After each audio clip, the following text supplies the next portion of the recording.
ঘুষ বাণিজ্য ও দুর্নীতিবাজদের বিরুদ্ধে যুদ্ধ এখনো শেষ হয়নি বলে মন্তব্য করেছেন বাংলাদেশ ইসলামী ছাত্র শিবির রাজশাহী মহানগর। শুক্রবার বাদ জুমা রাজশাহীর আলুপট্টি হতে 0 পয়েন্টে পর্যন্ত ইসলামী ছাত্র শিবিরের গণমিছিল সম্মেলনের বক্তব্যে এইসব কথা উঠে আসে। এই গণমিছিলে হাজার হাজার কর্মী অংশ নেয়।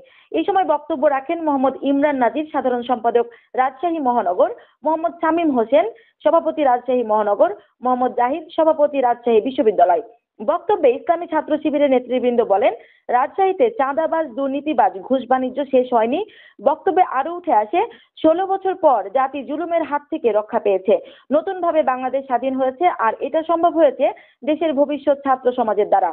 উপদেষ্টা ডক্টর ইউনূসকে উদ্দেশ্য করে বলেন, আপনি আপনার কাজ চালিয়ে যান, আমরা আপনার পাশে আছি। আরো বলেন, ইসলামী ছাত্র শিবিরের লোকজনকে অবিলম্বে ছাড় দিতে আহ্বান জানানো হয়। তাদের ফাঁসি রায় আমরা শুনতে চাই।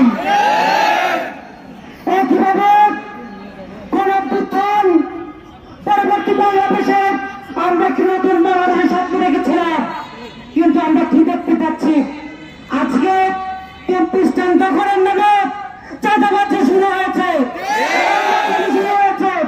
আমরা তেমন বাংলাদেশ চাইনি, আমরা তেমন বাংলাদেশের জন্য কোথাও রক্ত দেয়নি, তাহলে কেন আমরা আমাদের প্রত্যাশার বাংলাদেশ এখনো পাইনি?